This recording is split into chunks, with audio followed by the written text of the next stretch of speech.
Good evening, and welcome to this week's edition of The Message. I'm your host, Donatus King. We'll spend this next hour with one purpose in mind, and that one purpose is delivering the message that God is Almighty. Everything that ever was, is now, or ever will be, is a piece of God. Everything that ever was, is now, or ever will be, was made by God. Everything that ever happened is happening right now or ever will happen was made to happen by God. God is master plan for all time and all creation. God is Almighty. The message is produced by the Society of Knowledge. The society is an interdenominational ministry. Our members come from various different religious and spiritual backgrounds. We have various different religious and spiritual beliefs. Although we come from different backgrounds and have different beliefs, there's one belief that we share. There's one piece of knowledge that we hold in common. And that's the knowledge that there is a being. By no matter what name we may have been taught to call that being, by no matter what name we may have come to know that being, whether that name be God, Allah, Yahweh, Jesus, Jehovah, Buddha, nature, by no matter what name, we know that there is a being that possesses not some of the power, not most of the power, but all of the power. That's the reason we do this show, and the only reason we do this show. And that's to deliver the message that that being that personally I call God, that being is indeed Almighty. Right, today is July the 21st, 2022. The format of our show, we'll have announcements, then testimonies. Then we'll have our religious spiritual study. And we are always reminded, prove all things, hold fast that which is good. Tonight's discussion topic, ancient European religions. And for those of you that have joined us on Facebook, please hit the like button, hit the share button, and start a watch party. All right, our words of inspiration will come out of the book of Exodus, chapter 13, starting in verse 1. What you see on your screen, that's our main website. That's www.godisalmighty.org. You can go to that website, and I encourage you to lock that website into your web browser.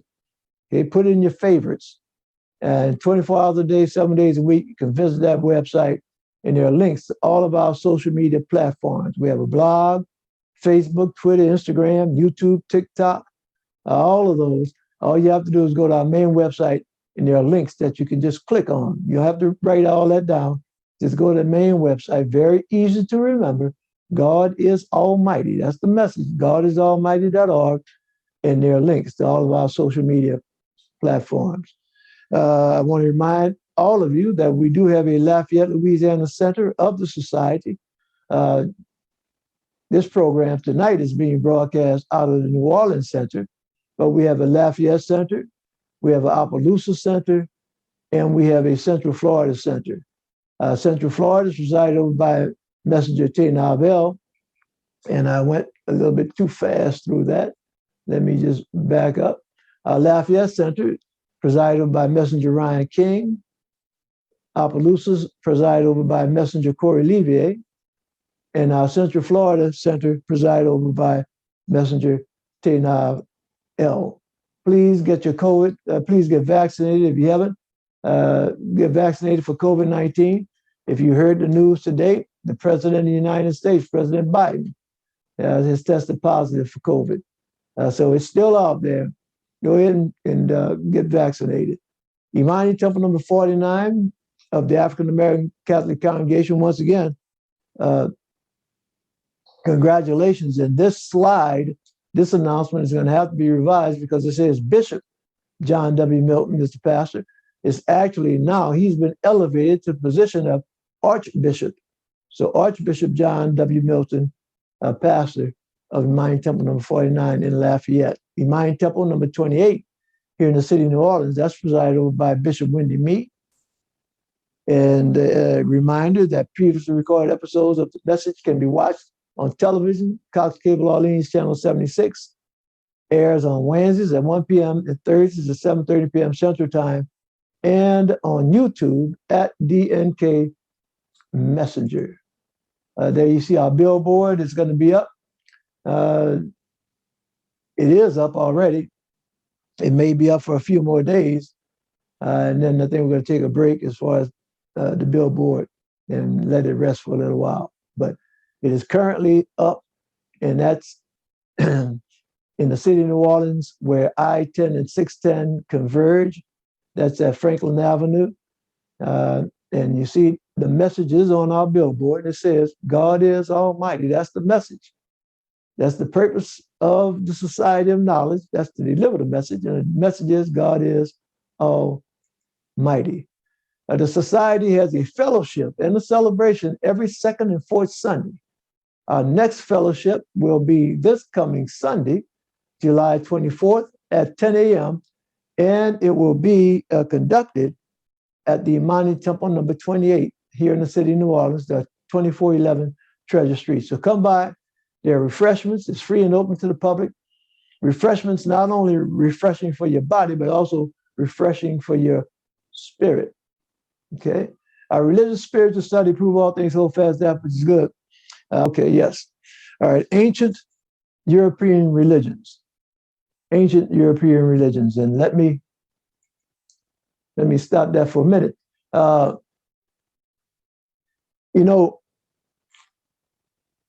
When preparing for the show, I research. And a lot of times there'll be topics that I'll try to discuss within a 25-minute framework on this show, topics that are actually the subject of a college semester. And I try to condense it into a 25-minute segment. And I say that because when I do the show and we have a discussion topic, I like to be prepared. I like to do exactly what Thessalonians is saying, prove all things, hold fast that which is good. So before I put something out on this show, before I put it out over there, I do research to make sure that I give as accurate information as possible. Now, one of the things about this topic, ancient European religions, and I'll tell you how we came up with this topic for tonight. Last week, the topic was the warrior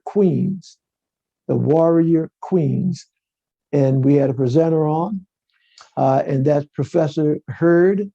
Professor Deborah Hurd was on last week with our presentation on warrior queens. She will be back again next week, and that's the plan, to have her back next week to continue that discussion. It's the Nubian warrior queens. So we've been studying and discussing ancient religions on the African continent. So the Spirit moved me that in this period in between Professor Hurd's presentation, to have a discussion about ancient religions, not on the African continent, but ancient religions in Europe. So that's how the topic was chosen for this week. And we will get into discussing that. And as I was saying, I started speaking about how these presentations would be a whole college semester coursework, and trying to condense it down into 25 minutes. Preparing for tonight's show and just the discussion title, Ancient European Religions, Well, I wanted to go back. When I say ancient, I wanted to go back as far as possible in time, religions in Europe. And the more research you do, the more you find out that there really is not a unanimity. It's really not one shared idea about what the past really was. Understand what I'm saying to you now? You know, here in 2022, it's hard for us to come to an agreement about what the past was 2 years ago. Understand what I'm saying? Now, look, I'm not getting political. Okay, I'm not getting political. But as it stands right now, July 21st, 2022, there's disagreement about what happened on January 6th, 2020, 2 years ago. Even though we have videotape, even though we have all kind of audio, all kind of photos, all kind of witnesses, all kind of everything, it's still a disagreement about what really happened on January the 6th of 2020.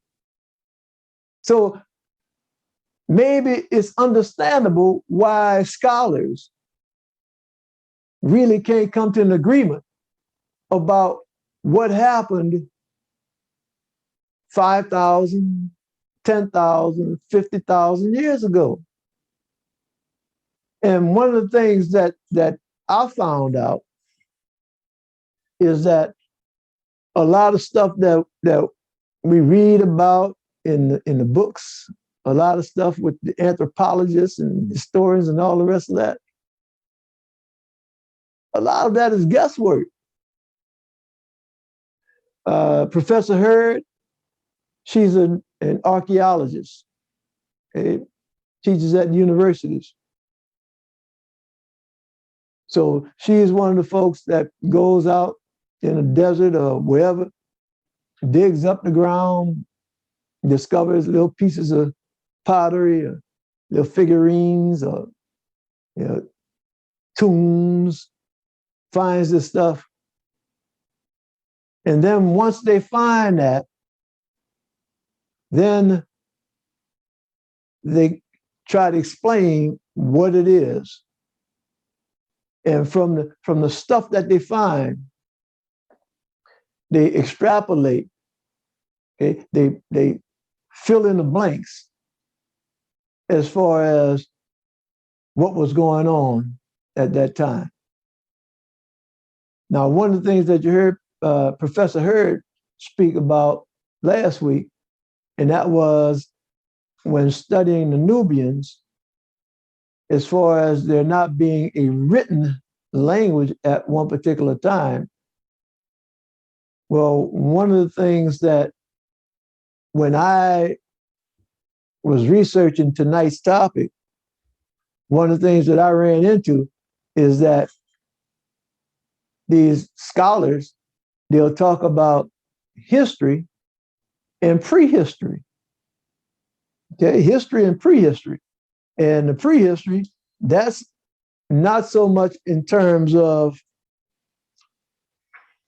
it was so long ago, but in terms of that before there was any writing for the scholars to be able to decipher as to what was going on. And let me just read a little bit. This is just the kind of stuff I was dealing with trying to get ready for tonight's show. Prehistoric religion is the religious practice of prehistoric cultures. Prehistory, the period before written records, makes up the bulk of human experience. Over 99% of human history occurred during the Paleolithic alone. Prehistoric cultures spanned the globe and existed for over 2.5 million years, 2.5 million years. Okay. And the stuff that when we read about and see all them photos and all the rest of that, that's no more than about 5,000 years ago. But here we read that human beings, the history of human beings goes back more than 2.5 million years. All right? Their religious practices were many and varied, and the study of them is difficult due to the lack of written records describing the details of their faiths. All right. So, and let me read just another little bit of something. The history of religion refers to the written record of human religious feelings, thoughts, and ideas. This period of religious history begins with the invention of writing about 5,220 years ago. The prehistory of religion involves the study of religious beliefs that existed prior to the advent of written records. And I'm going to read this a little bit, and then we're going to move on to get into some specifics about those ancient European religions. The earliest archaeological evidence interpreted by some, you see what I said, the guesswork? Interpreted by some, not interpreted by all, but interpreted by some. The earliest archaeological evidence, and this information I'm reading, a lot of it comes off of Wikipedia. Some of it comes off of other websites. But before I put this out there, I went and checked different sources. So I invite you to do the same thing. Okay, don't take my word for it. Check different sources. All right. Let's see. The earliest archaeological evidence interpreted by some as suggestive of the emergence of religious ideas dates back several 100,000 years to the Middle and Lower Paleolithic periods.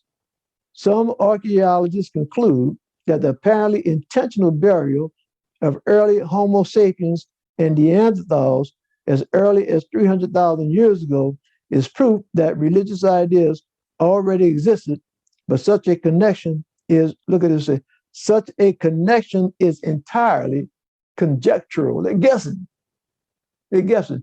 They're finding a bone here, bone there, and then coming up with these different conjectures, these ideas. Now, this is I'm going to just read a little bit something else because I said there's Homo sapiens. The cognitive capacity for religion likely first emerged in Homo sapiens sapien.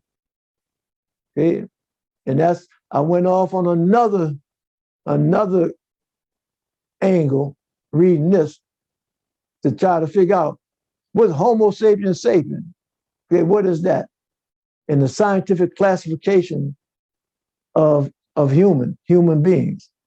All right, so Homo sapiens sapiens are anatomically modern humans, although some scholars posit the existence of Neanderthal religion and sparse evidence exists for earlier ritual practices. So you got Neanderthals, which are also Homo sapiens, but they're not Homo sapiens sapiens.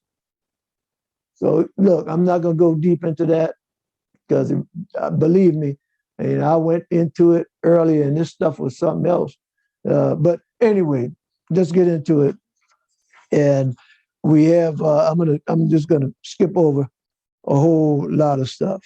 Okay. A whole lot of stuff. I'm just pick some, look, you see how many pages of stuff I have here? I'm just going to pick through some of it here. Anatomically modern humans, that is the type of humans to which we belong, arrived on the European continent approximately 40,000 years ago. Their arrival in Europe is associated with the end of the Middle Paleolithic, which began perhaps 250,000 years earlier in Europe, and the beginning of the Upper Paleolithic. So when scientists talk about time, they talk about the Upper and Lower Paleolithic eras, the Middle Paleolithic. Significantly, in the Middle East, anatomically modern humans use the same tools of the Middle Paleolithic assemblages as the Neanderthals. See, so now, and you hear folks talk about there were this group of individuals that are called Homo sapiens sapiens, like modern man, and then this other group of individuals that's called Neanderthals. Okay, the Neanderthals. All right. Whereas in Europe, the Neanderthals are also briefly associated with the Upper Paleolithic. All right. In the Near East and in Europe, Neanderthals and our ancestors buried their dead, the first ritual act we can identify with certainty. In any case, the Neanderthals died out at some 30,000 years ago, and thus the history of the Upper Paleolithic in Europe is that of the human race. Upper Paleolithic is the era of the birth of the first cave paintings and the period when small figurines appear in small numbers, yet more abundantly than any preceding period. Okay, so there's a lot of stuff here. I'm not going to go into that. I want to thank my wife for joining us on Facebook. And wife, this had me scratching my head trying to understand this stuff earlier about upper, middle, lower Paleolithic, Neanderthals, all of that. But bottom line on it, that's a discussion for another time. Tonight, and we're about to get right into it tonight, and that's some of the ancient religions in Europe. Okay, not going into prehistoric, but historical. And let's get into it here. And this information comes from a website, and that's search.credoreference.com. Okay, and it's Celtic religions, and let's see if we can get this. Let's see if we can get this back up. And it looks like I may have, all right, there we go. Ancient Europe. Now I'm gonna point this out, and this is Europe, okay? And this, when I'm getting ready to start reading, I'm reading about these different areas, and these are the names that were given to them back in ancient Europe.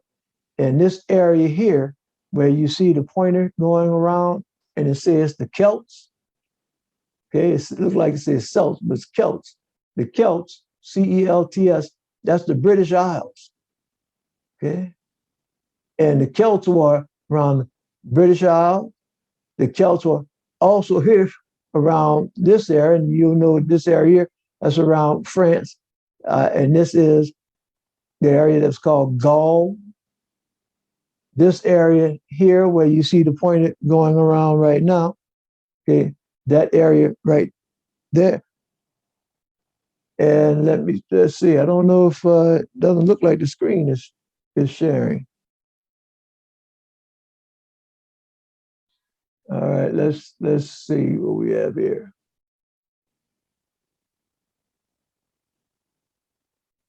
Let's see. Okay, because it looks like the screen wasn't sharing.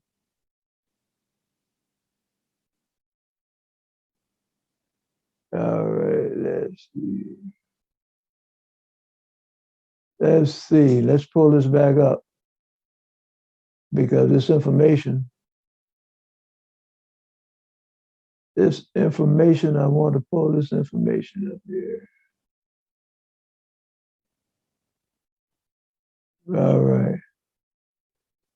Okay.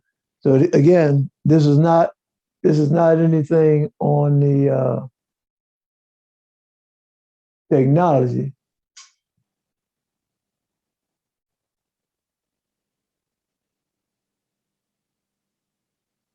This is all on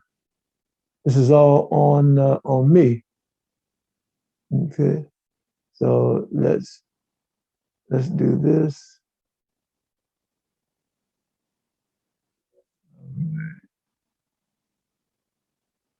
All right, let's see here. Share screen. Yes, share.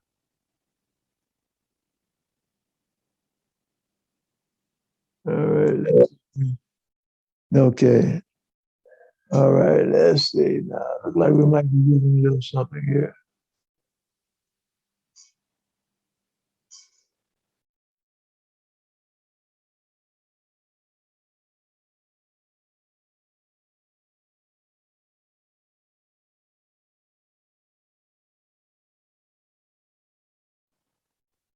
All right. Let's see.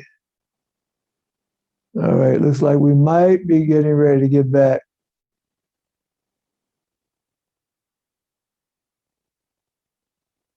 All right.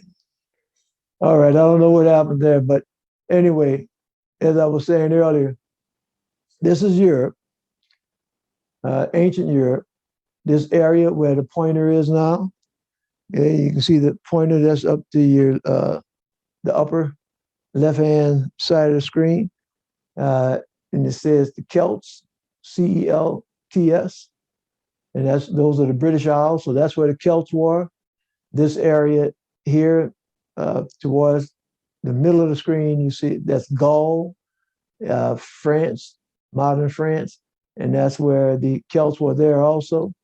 And you see this further down, that's Spain, and that's the Iberian Peninsula. You see here, right at the very middle of your screen, there are the Germans. Down this area, you'll find Italy, and those are the Italians. So this is a little reference, and as I'm reading through here, and as I'm reading through here, that'll give you some reference as to what I'm talking about. Beliefs and practices of the ancient Celts of Gaul and the British Isles.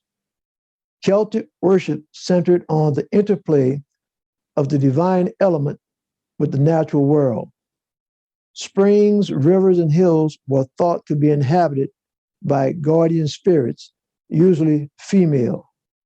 Some gods were widely worshipped. Lesser deities were associated with particular tribes or places. Now, that what I said just now, as far as that description, Celtic worship centered on the interplay of the divine element with the natural world. And that sounds pretty much like this concept of animism, whereas everything that exists has a spirit, a rock, a tree, a human, a bird, a lion, a monkey, a giraffe, a leaf, everything that exists having a spirit. So that was part of the Celtic beliefs. The most honored Celtic god was Lugus, who was skilled in all the arts. Cernunnos was lord of the animals. The goddess of mares and fertility was called Epona in Gaul, Malka in Ireland, or Rhiannon in Britain. Goddesses often came in groups of 3.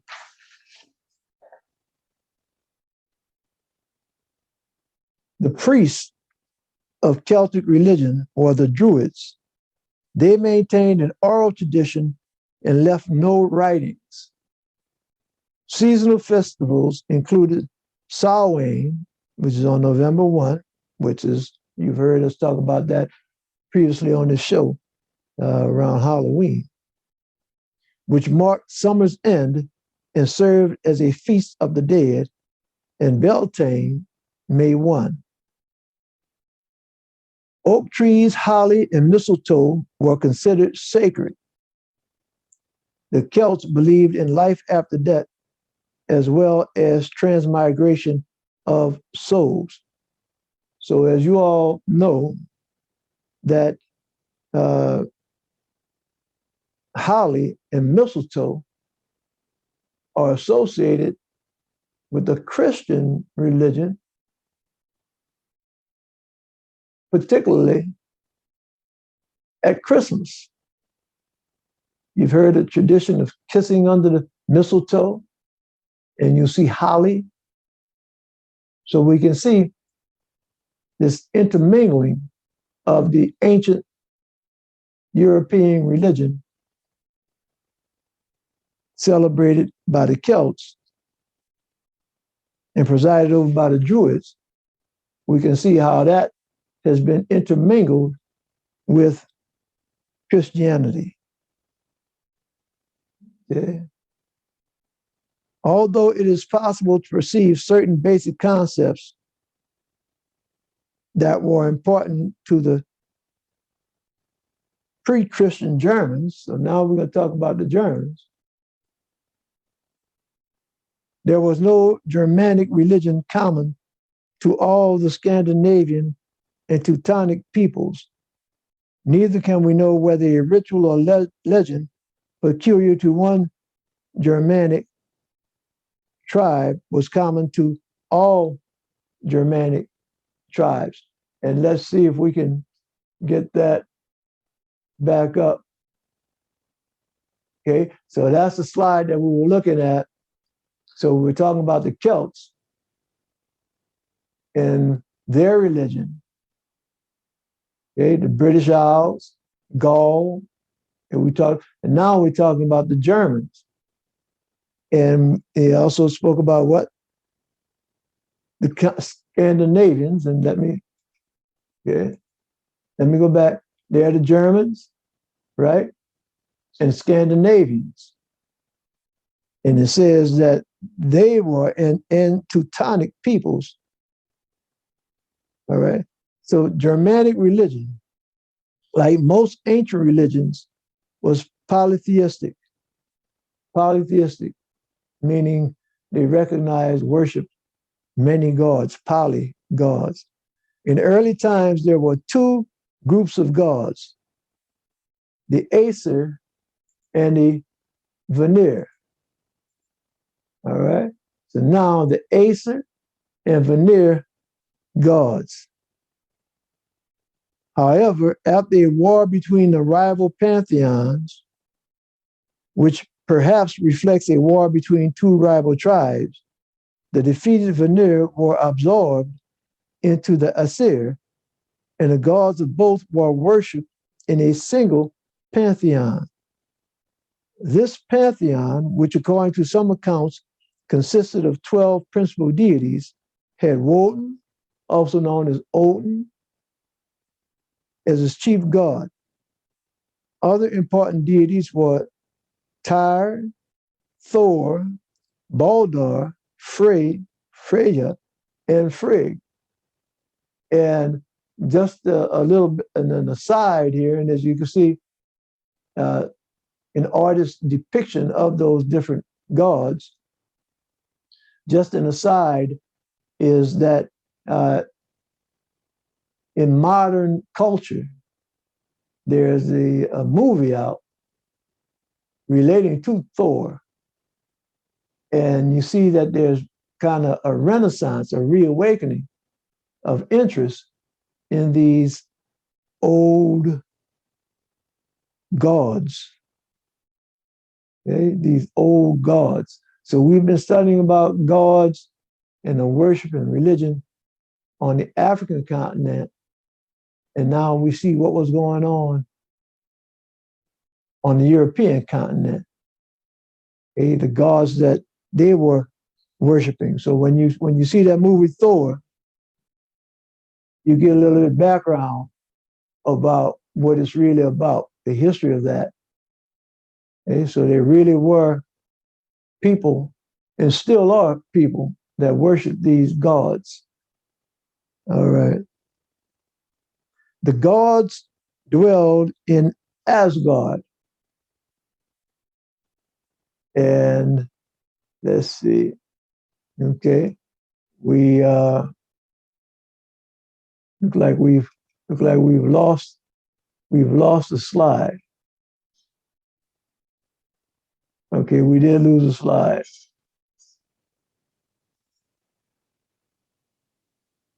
All right. So we did have Asgard. I don't know what happened to Asgard, but we lost Asgard. The gods dwelled in Asgard, where each deity had his or her own particular abode. The most beautiful of the palaces was Valhalla, where Odin, attended by the Valkyries, gave banquets to the dead heroes. All right. We want to admit, let's see if we can, we have another guest that's joined us. And that is like Bishop. I think that is Bishop.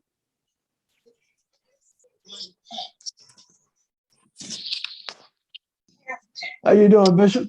Hey, what's up, brother? All right. Welcome, man. We're talking about, as you hear the discussion, we're talking about the ancient European religions. All right. And we're just speaking about now, and Bishop, this next thing I'm getting ready, that's on the screen right now, and those are the Idun, and that's how I pronounce it. Idun, it might be pronounced a little bit differently, but the apples of Idun, and what that is about. The ancient Nordic gods, however, unlike the gods of most religions, were not immortal. They continually renewed their youth by eating the apples of Idun, but they were doomed, like mortals, to eventual extinction.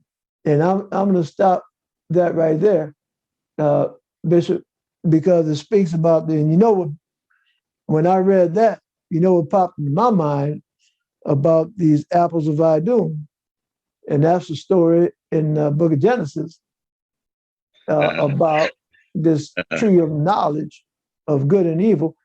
But they pull the switch. You hear people commonly call it the apple tree, where Right. the Bible doesn't say anything about apple tree. But now I'm reading about these Norse people, about them, and they're speaking about an apple tree, some magical stuff with this apples of Idun. We have Brother Ricky is joining us. Brother Ricky, I just tried admitting you just now. I don't know what happened.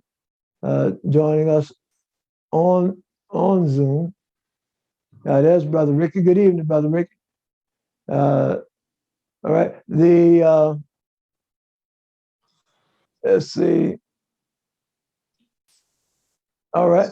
So, Brother Ricky, you're muted. You can hear me, Doctor? All right, we have you now. So you all Okay. can I have had a few more slides, but we're getting short on time. So, as far as any information that you all want to share relating to the ancient European religions, Bishop, you have some comments on that? Yeah, so-called Christianity is a European religion. The Europeans created Christianity. There's no such thing as Christianity. Christianity is a big old lie. And a lot of religions, a lot of people don't realize that I don't care what religion you're part of, the way you see things was influenced by the European. You're right when you said that there was no such thing as the apple. And so just that story in itself, when they talk about the apple, tells you that these people created this narrative, and they fooled the world into believing their story. If you look in the book of Acts in the 12th chapter, the 19th verse, it says, and people went from Cyrene and Cyprus, which is Africa, to Greece, to teach them about the way of the Lord. So the Africans went to Europe to teach the Europeans about the Lord. And then the Europeans, as I said, in Antioch was the first place they were called Christian.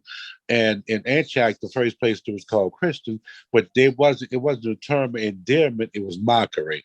And and so they traded places. You know the movie Eddie Murphy played in Trading Places? Mm-hmm. Yeah. Europe traded places with the African. But they took and plagiarized, just like I was saying when we were in D.C., they were saying Jesus Christ is the only name of any name. I said, who said that? Who told you that? So Jesus Christ is the 16th time the story was told. Why don't we deal with the first time the story was told? That story, Jesus Christ, is a plagiarized story. It's not an actual story. You can't even prove them people have existed. I don't care what nobody say. You show me a bone from one of them. From one of them, and I'll believe in all of them. I used to believe. All right. And we want to, as we said, the topic tonight, the discussion topic tonight, and that's on the ancient European religions. And I understand your position, Bishop, that when we talk about ancient European religions, that we can see derivatives of that. We can see remnants or parts of that ancient European religions in Christianity. Brother Ricky. Yes, sir. All right. You have some comments about those ancient European religions? Yes, sir. What I would like to say, I agree with Bishop in the matter of that the story was plagiarized. But let's not sit up here and act like the story was altogether fake. At one point, white people didn't even exist on this planet Earth. Not till after the flood did the so-called Caucasians, not Europeans. Mm. Because if you do research, the name Europe comes from the Moorish queen named Queen Europa. Just like the land of Scotland comes from the name of Princess Scotia, who's the first cousin of King James, who was a black man, king of Israel, and king of Judah. So at the same time, we have to really be careful upon the things that we say so we don't mislead our people into thinking that, just the whole thing was just fake. Because even when it comes down to talking about the name Jesus, okay, guess what? It's a book called From the Two Babylons by Bishop Alexander Hislop. And even in that book, it speaks about the name Jesus and where that name come from. If we go to the book of Hosea, chapter 2, verses 16 through 17, it even tells us that he would take away the names of Baalim and give us the name Yeshua.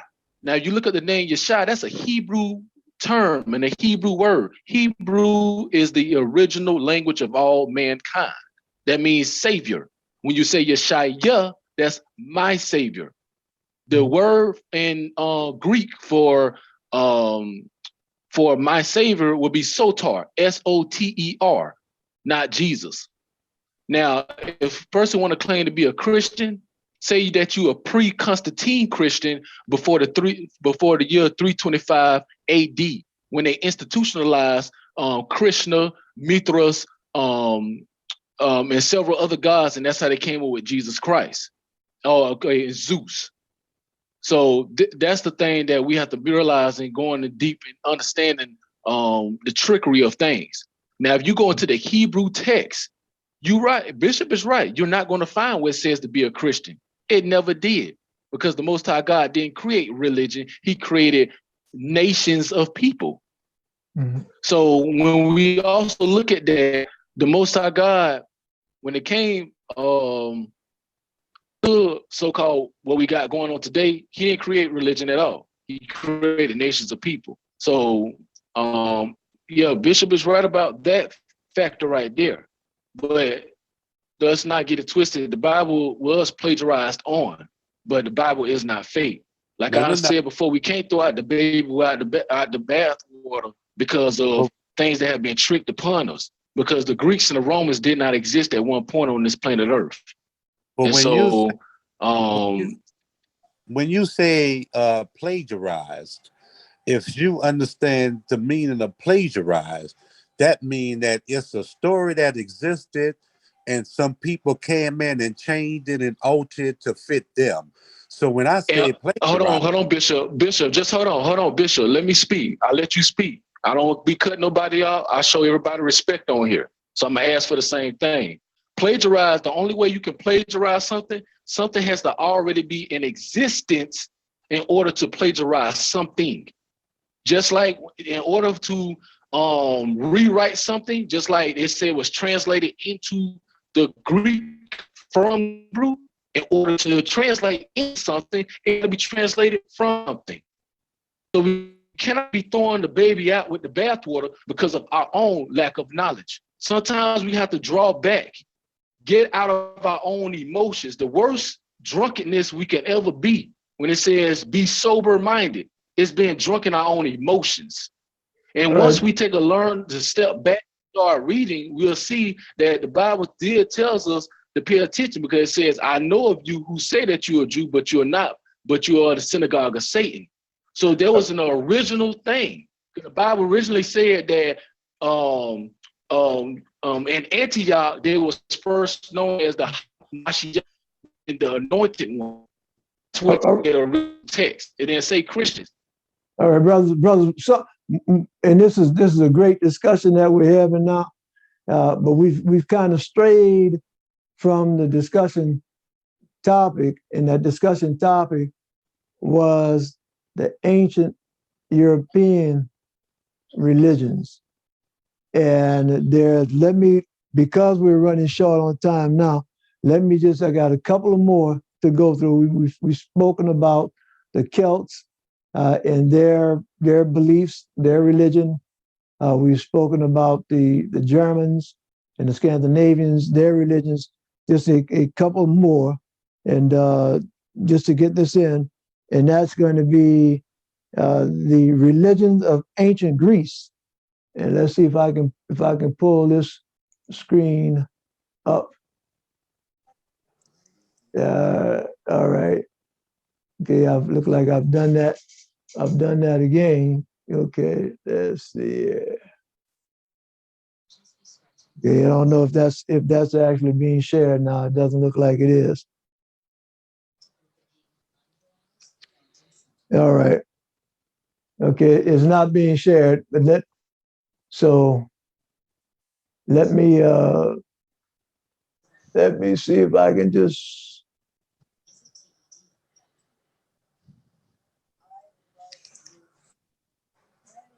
All right.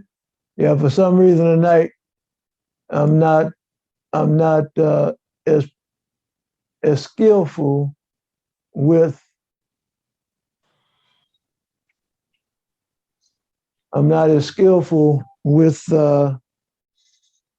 with this technology for some reason tonight.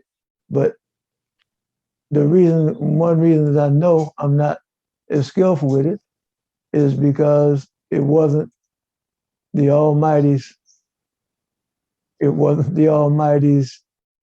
will that I would be. All right. Let's see if we're pulling it up now. Hopefully it is going to pull it up now. But anyway, just reading the religion of ancient Greece from the 8th to 3rd century BC, with a well-defined pantheon of deities, including supreme ruler Zeus, his consort Hera, Athena, the goddess of wisdom, Hermes, the god of war, and many others who lived on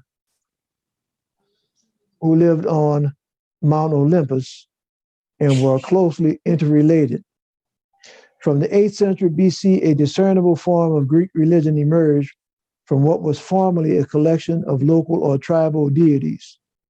Greek religion, as you see on the screen now, that Mount Olympus. All right, and let me see if we can go a little bit further. Roman religion, the indigenous Italic religion, and I'm not even going to try to mess with this now. and pull up that map again. But the indigenous Italic religion, which was the nucleus of the religion of ancient Rome, was essentially animistic. And here you see that's an artist's depiction of animism. And what this blue symbol is up at the top there in the middle, that really is the spirit, okay, the universal spirit. And that universal spirit is supposed to be reflected and present in all things. And so that's the basic concept of animism. And I'll just read it as it's written here. It depended on the belief that forces or spirits called noumena existed in natural objects and controlled human destiny. In the earliest period of Roman state religion, Jupiter, Mars, and Quirinus was a supreme triad. The Romans, however tolerant of new gods and religions, adopted many foreign gods. Under the influence of the Etruscans and other Italic communities, new gods began to appear about the 7th century BC. Right? So let me end the share.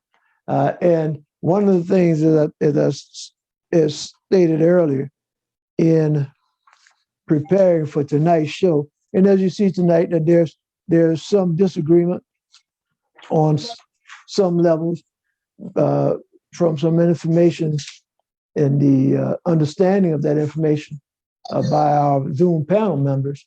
But again, when we have scholars, folks that have doctorate degrees, when they have in different various professions, disciplines such as archaeology, anthropology, things such as that, and we find disagreements as far as different understandings of what it is they're finding. And for us, the laypersons, the folks out here, whatever information that we have, whatever we're basing our opinions on, our knowledge on, whatever it is that we're basing that on, it's quite natural that one man will have a different understanding than another man. But it comes down to, and that's the great thing about the society, that all are welcome, and there's for members of the society, actual members of the society of knowledge, even though we may have different opinions, different views, different understandings about all different topics, there's one piece of knowledge that we agree on, and that's the knowledge that there is an almighty being. And that's it. We may disagree on how that being came into existence. We might disagree on the name of that being or anything else. But one thing that we do agree on, and that there is an almighty being. We are in overtime right now. So we started out, Bishop, with you, Brother Ricky. We're going to start out with you, and it's got to be a short one tonight, a 30-second close, and then I'll take us out with my usual ending. So, Brother Ricky, 30 seconds. All I would like to say is that for everybody to really do research and look into what the Bible is saying. We have been lied to. The Bible tells all things from the beginning to the end. Yes, there's been those that have played tricks with it. But when I say fear the Most High, according to what the Bible says, it's not saying, oh, you scared. What it's saying is abide by his law, statutes, commandments, his Sabbaths, his holy days, and put down all these paganistic holidays that we deal with today. And you'll learn that true enough that even when it comes to ancient European religions, they stole what they believe in from the Dogon tribe in Africa and things that was taught to them by the fallen angels. Like they say, truth is stranger than fiction. And then, and I'll leave it at that. All praise to the Most High. All right, Brother Ricky. Thank you, brother. Bishop. All right. The when you talk about ancient European religions, uh, the most ancient religions are obviously not European. And I like Brother Ricky has said earlier, he broke down where the word European comes from, where that. So when you look at that, it's ancient African religions. When I use the word plagiarize, mean that it was taken and changed from one to another. But anyway, so a lot of ideology that we have come from the plagiarization. A lot of ways that we see things and see holy things and how we read things because of plagiarization. And so anyway, thank you for the subject and God bless you, brother. All right, Bishop. Thank you, Bishop, for joining us. I want to thank Brother Ricky for joining us. Next week, we'll have part two of a discussion about the warrior queens, the Nubian warrior queens. We have Professor Hurd that will be back making a presentation, part two of our presentation next week. And, as I said earlier, when I started researching for tonight's show, I started running all kind of stuff, had me scratching my head, trying to figure out when they're talking about Paleolithic and Middle Paleolithic and Upper and Lower Paleolithic and Neanderthals and all the rest of that and Homo sapiens, trying to make sure that I understood what those terms meant. It could get confusing, but I'll share something with you right now, something that I'm not confused about, something that's very, very clear to me.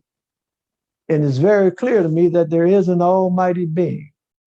It's very clear to me that God is almighty. And when I say that term almighty, that means that no matter what's going on in your life, no matter what kind of issues that you're dealing with, no matter what kind of issues you might have to deal with in this upcoming week, no matter what type of adversity, no matter what type of setback, no matter what type of heartache, no matter what type of whatever you might have to deal with in this upcoming week, the God that I'm going to tell you about is indeed almighty and can bring you through that and bring you through it with peace. So that's my prayer as I close out this week.